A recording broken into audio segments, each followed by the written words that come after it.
Dear colleagues, I thank everyone for interest in this presentation.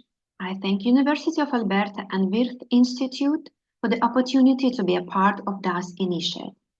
My name is Olena Uvarova. I'm from Ukrainian city of Odesa, and I would like to introduce my scientific project, Great Powers in the Fight for Ottoman Christians, Ideology and Implementation of Patronage Politics. The project offers a comparative perspective on relations between the great powers, the Porte, and the Ottoman Christians, taking into account the ideological component. The purpose is to explore the diverse manifestations of great powers' patronage politics toward Christian groups, to potentially use of them as strategic minorities. The research explains how various imperial powers try to cope with the threats of strengthening one of them in the context of Eastern question. The relations between the Ottoman Empire and the great powers of Britain, France, Russia, and the Habsburg Empire were shaped by political interaction. Over the years, one of the great powers was replaced by another, which was supposed to influence the Christians of the Ottoman Empire and elites. According to the idea Moscow the Third Rome, Russian Empire considered itself a patron of the Byzantine inheritance. In the 18th, 19th century, this rhetoric was reinforced by messianic and patronage ideas, where Russia was personified as the only potential liberator of co-religionists in the Ottoman Empire. Since the late 18th century, the Orthodox population was gradually perceived as a possible strategic minority of the Russian Empire, due in part of their common religious background. Growing patronage on the side of Russia stimulated the European empires to resist this, promoting their help and kindness to the Ottoman Christians. The major European power actively competed with Russia for spheres of influence and worried about its political and territorial demands. Understanding this stimulated other governments to counter the growing influence of Russia by bringing forward their proposals of help and protection, thereby creating a competition for the attention of Ottoman Christians on the way to solving the Eastern question. This proposed project problematized the notion of a protectorate over Orthodox co-religionists and, in broader sense, offers a comparative perspective on multilateral relations between the Porte, the great powers, and the elites of Greece and the archipelago, Moldavia, Wallachia, Bulgaria, and Serbia. For many years, I also interested in the history of Greek communities on the south of modern Ukraine. Therefore, I would like to offer an illustration of some aspects of my project on the example of the Greek subjects of the Ottoman Empire. From the second half of the 18th century, so-called Eastern question began to acquire increasing importance in the international relations of Europe. In general, in diplomatic history, the Eastern question was the issue of the political and economic instability of the Ottoman Empire, and the strategic competition and political considerations of the European great powers in light of this. As part of Eastern question always remained the Balkan question as a problem of liberation from the power of Ottoman Empire of the Greeks, South Slavs, Moldavian and Vlachs, Albanians, as a task of creation in the southeastern Europe nation-state, contrasted with the possibility of the distribution of Turkish possession in Europe between great powers. Gradually, in its relations with Turkey and leading European countries, Russian Empire begins to pursue a patronage politics for the Christian subject of the Ottoman Empire. European part of Ottoman Empire was inhabited mainly by Orthodox people. Greeks, South Slavs, Moldavians and Vlachs, Bulgarians, Serbs and Montenegrins. It was the Greeks who occupied a prominent place in Russian Balkan social, political and cultural ties. The patronage as a direction of Russian politics in relation to the Balkan peoples was based on the articles of the Treaty of Küçükayırcı. This agreement, which ended the Russo-Turkish War, gave Russia, according to its vision, the right to represent the new principalities before the Ottoman Empire, so principalities of Moldavia and Wallachia. The Ottoman Empire promised protection to the Christian law and its churches. I would like to expand the understanding of this concept by using the term patronage policy and considering it not only as a result of Russian foreign policy, the protection of the Balkan Christian peoples, and in general the Christians of the Ottoman Empire against the government of the Ottoman Empire, with the help of provisions in bilateral treaties, but also to a certain extent as a consequence of internal Russian policy toward Balkan immigrants, invitation benefits to Balkan residents when they resettle on Russian lands, promotion of their inclusion in social and economic life. The research purpose and questions. Research purpose is to analyze the main stages of the formation of the Russian politics of patronage and the components of its ideology. Among research questions are to investigate the socio-economic, political, and cultural factors of Russia's foreign policy within the Eastern question, to find out influence of imperial geopolitical aspiration on the formation of patronage politics, to deduce connection between patronage strivings and ecclesiastical, religious, and philosophical traditions in Russian cultural history, to consider the genesis and ambivalent nature of the patronage politics, and to reveal the intensification of patronage and sponsorships as a response to foreign policy actions of other European countries.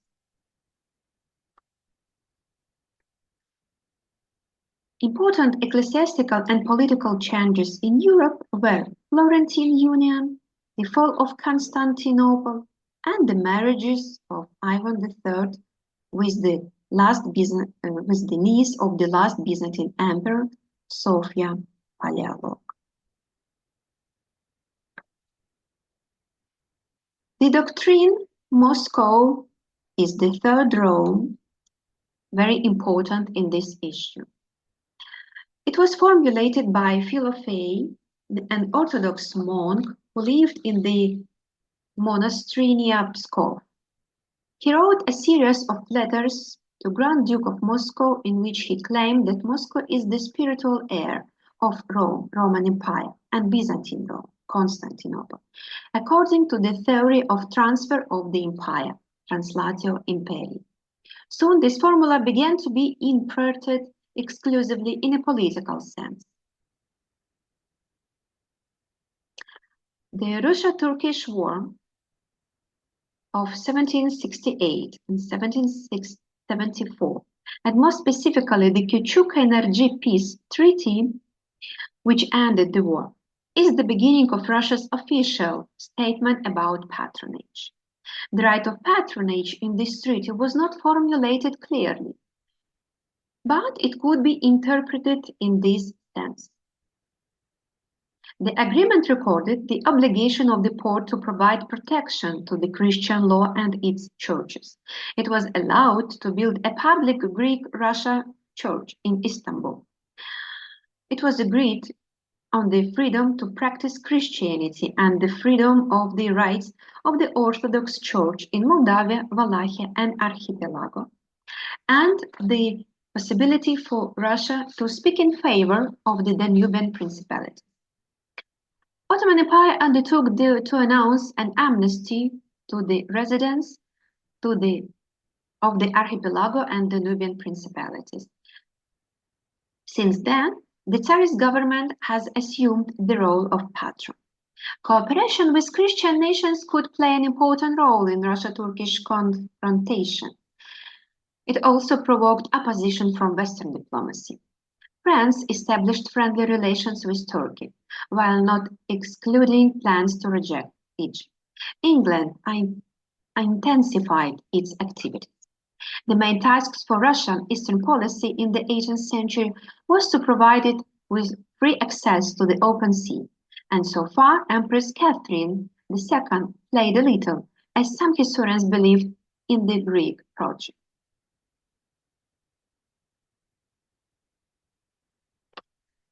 Commenting on her Eastern policy to the Austrian Emperor, Catherine II, in a letter dated September 10, 1782, outlined to Joseph II her plans for the future of Turkey, which were later called the Greek project.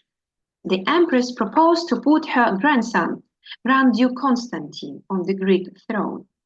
From Moldavia, Wallachia, and Bessarabia, one state should be created, Dacia. It must be said that Catherine II wanted to solve a practical problem, the creation of a buffer state in the south of Russian Empire. The Greek project remained unimplemented. The championship of the interests of the Slavic peoples was not part of Catherine's agenda within the framework of the Greek project. Having concluded an alliance with the Habsburg monarchy against the Ottoman Empire, the Empress viewed the Western Balkans as the Austrian sphere of interest.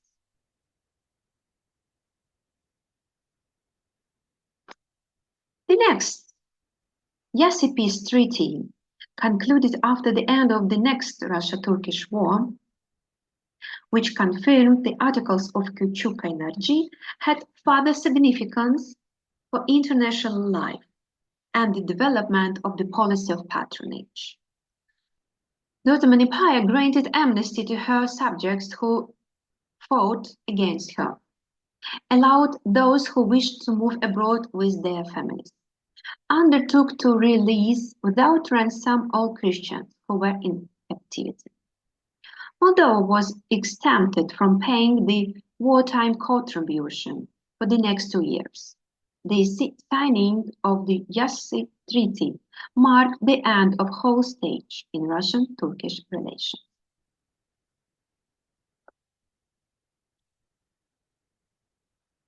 In the 1780s, Russia and Turkey tried to get closer in the face of threats from France.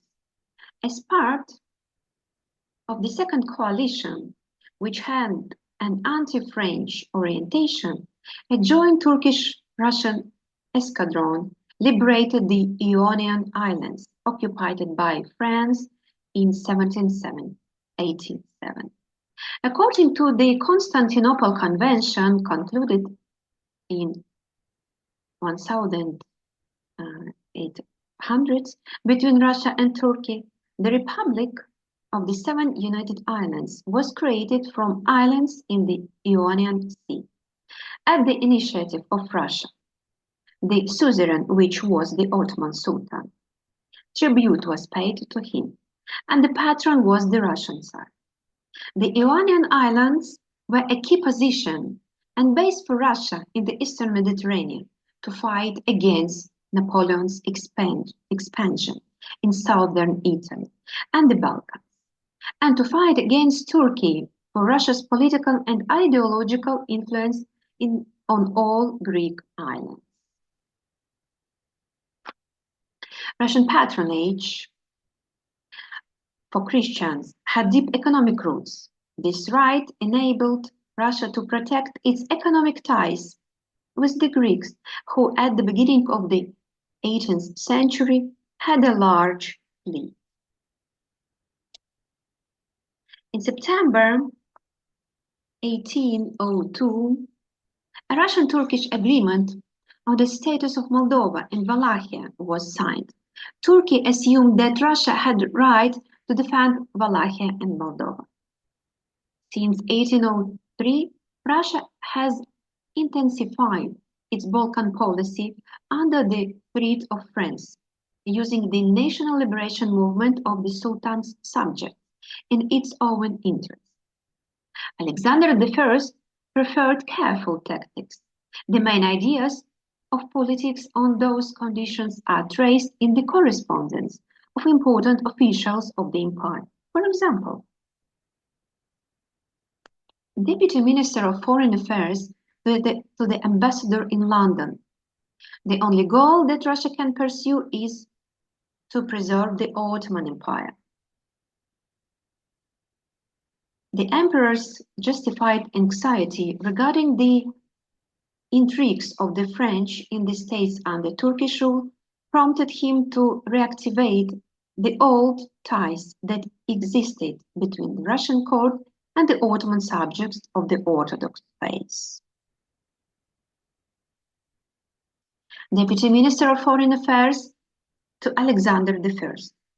Maintaining relations with the Greeks and other subjects of the same faith, whose natural patron Russia is considered to be, and who will always be devoted primarily to her as long as they can rely on her, corresponds to Russia's permanent interests and in some sense is a matter of her honor.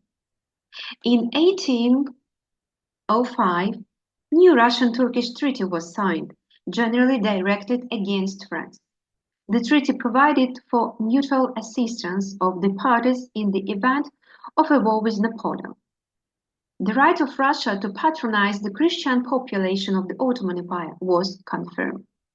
And then Russia-Turkish War of 1806-1812 began.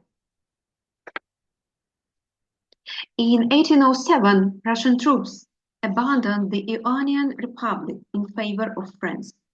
This was a big problem for the prestige of Russia and its patronage policy.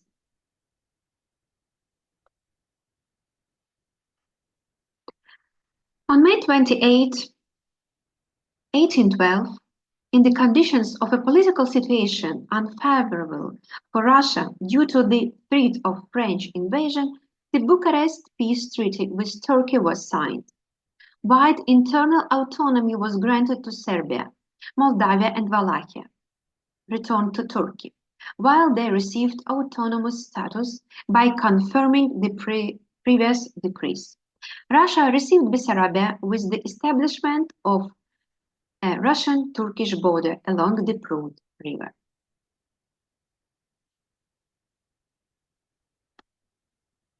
It is interesting that shortly before the signing of the peace treaty, Alexander I gave the instructions to the commander-in-chief of the Danube army to convince Port of the threat from France, even promised to return the Ionian Republic in case of victory over common enemies. If peace was not concluded, then it was necessary to incite the Greeks to throw off the heavy for them the Mohammedan yoke. During the Franco-Russian War of 1812 and the foreign campaign of 1813-1814, the government of Alexander I did not pursue an active policy towards Turkey and Balkan people. And the Congress of Vienna and the Holy Alliance, Russia, Austria, and Prussia, proclaimed the principles of legitimacy and conservatism as the basis of international relations. All this restrained the activity of Russia's foreign policy.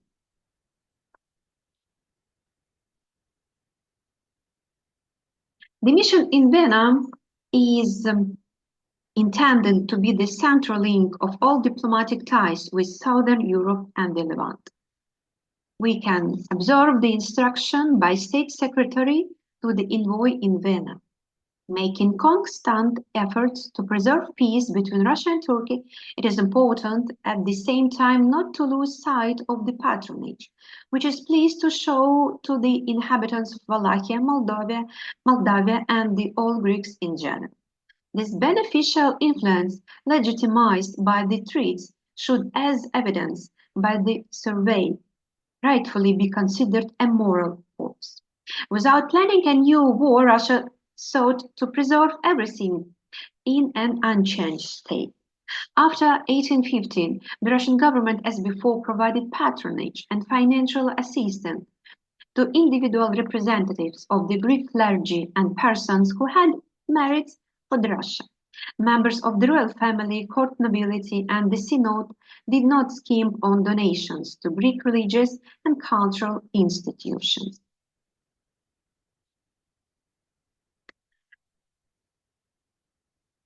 In the 20s of the 19th century, the Eastern question received a new development and grew into the Eastern Crisis in connection with the uprising in Greece and the Russian-Turkish War of 1828-1829. In 1814, a secret revolutionary organization, Hellenic Foundation, was created in Odessa.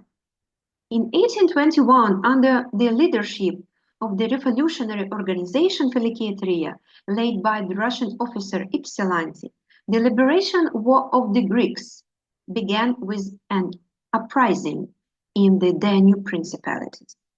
During 1821-1828, negotiations between Russia and the European states about the state of Greece and the fate of Turkey took place. Thus, the difference between the direct patronage of the Porte and the indirect patronage of the Russia was defined. We can read a letter of ambassador in London to the Ministry of Foreign Affairs. According to the English cabinet, the meaning of the treaty resolutions, with their exact interpretation, is as follows. Porte, Ottoman Empire, should be considered as a side that has undertaken an obligation to us to provide patronage to that part of its subject, which is referred to in the treaty. But Russia, it is not at all invited to take them under its direct patronage.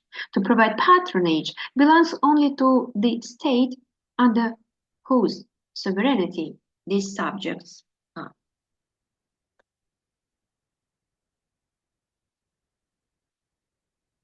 In 1828-29, the Russian-Turkish War followed.